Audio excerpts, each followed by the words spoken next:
Hey guys, take a deep, slow breath and let your shoulders drop.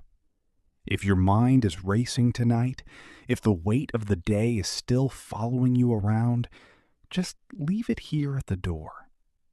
Tonight, we aren't rushing anywhere. We are going to step back in time, far away from the buzz of screens, the roar of traffic, and the endless ticking of modern clocks. We are traveling back to the 14th century, to a small, quiet village nestled in the rolling green hills of rural England. Imagine it is late November. The year is 1348. The sun set hours ago, swallowing the landscape in a velvet, impenetrable blackness. A heavy frost has settled over the muddy lanes, turning the landscape hard and silver under a pale crescent moon. Inside a small, low-ceilinged mud and stick hut, what historians call a hovel, a peasant family is preparing for the longest, coldest part of the night. Their names are lost to time, but their struggles, their quiet resilience, and their desperate ingenuity live on. Let us walk inside, pull up a stool to the dying hearth, and watch how the ordinary people of the medieval world faced the dark. The walls that breathe. To understand how a peasant survived a winter night, you must first understand where they lived. Forget the grand stone castles you see in storybooks, with their roaring fireplaces and heavy velvet tapestries. That was a world reserved for the lords and barons. For the average medieval peasant, home was a simple structure built of what the earth provided. The walls were made of wattle-and-daub, a lattice of thin wooden branches woven together and thickly plastered with a mixture of mud, clay, straw, and sometimes animal dung. The roof was a thick, shaggy thatch of dried reeds and straw, dark and heavy overhead. There was no insulation, no double-paned glass, and certainly no heating vents. The windows were nothing more than narrow slits in the mud walls, tightly stuffed with scraps of old animal skin or heavy cloth to keep out the biting draft. If you stood inside that hut on a freezing November night, the temperature would be barely. The magic of the ash mound. At the center of the earthen floor sat the hearth, a shallow pit ringed with heavy stones, serving as the literal heartbeat of the home. During the day, it was a place of frantic activity, boiling thick gray pottage in an iron pot, baking coarse rye bread, and providing a meager source of light. But as midnight approached, the fire changed its purpose. Fuel was scarce. Wood had to be gathered by hand from the Lord's forest under strict rules, and wasting it meant freezing before January arrived. This is where the ancient, brilliant art of banking the fire comes into play. Watch the father of the household as he prepares for sleep.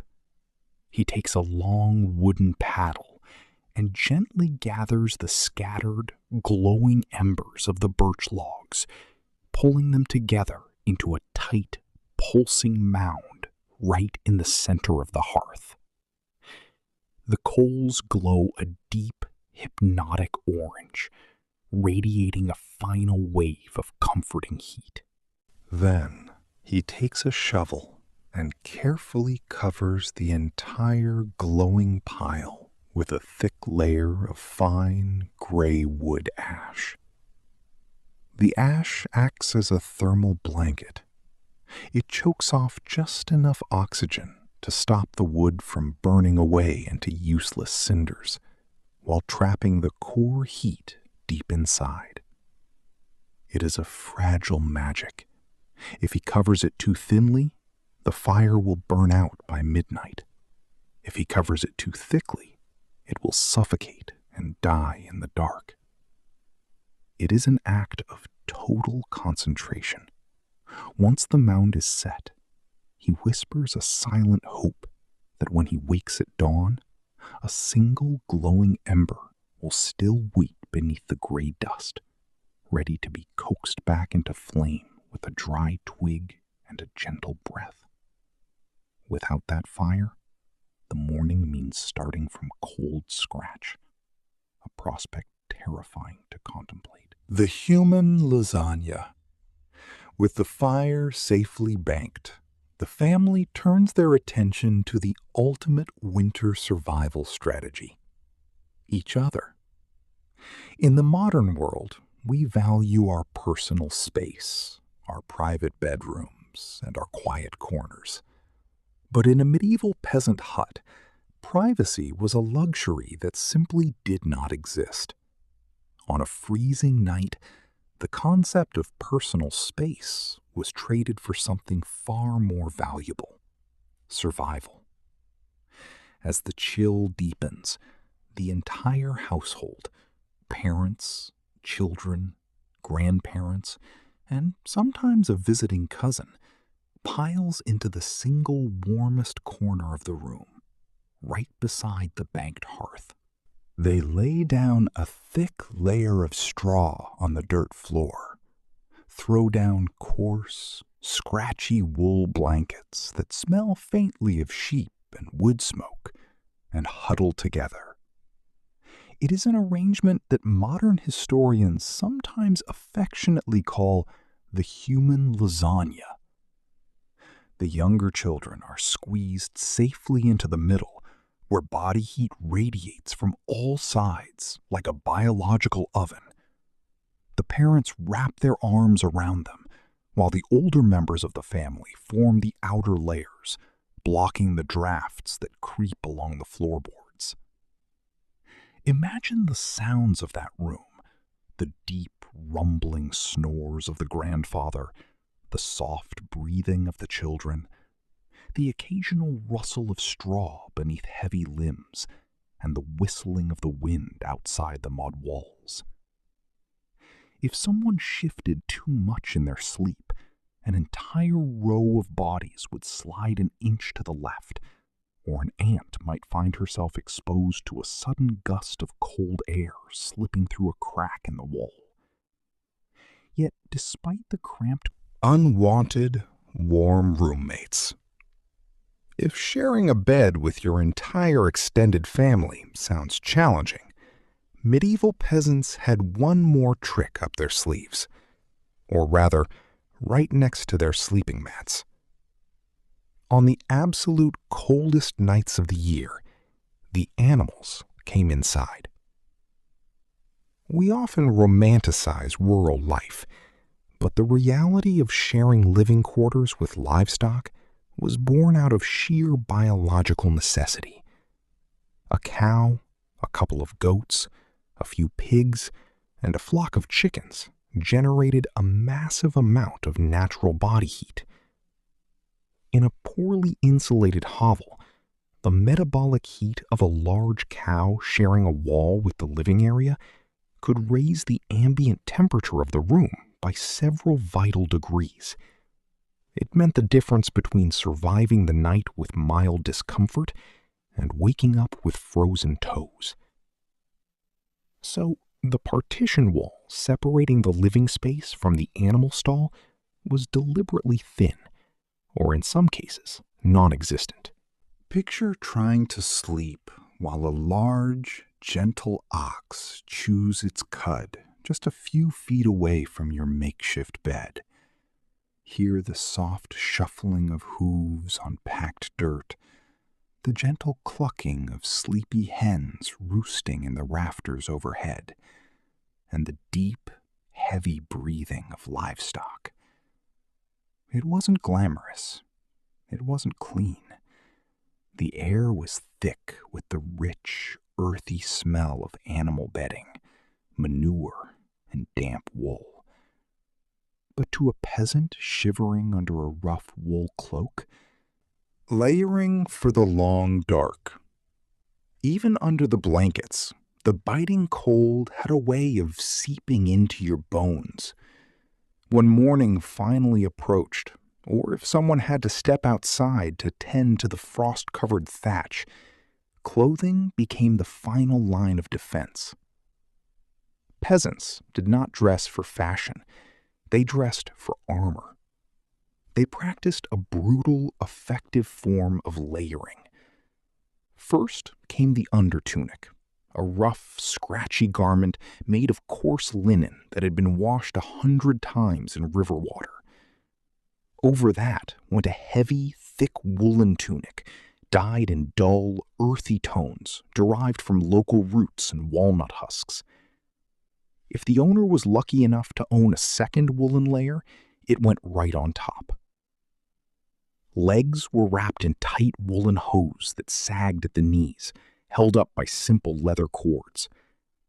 Finally, a heavy, grease-heavy wool cloak was draped over the shoulders.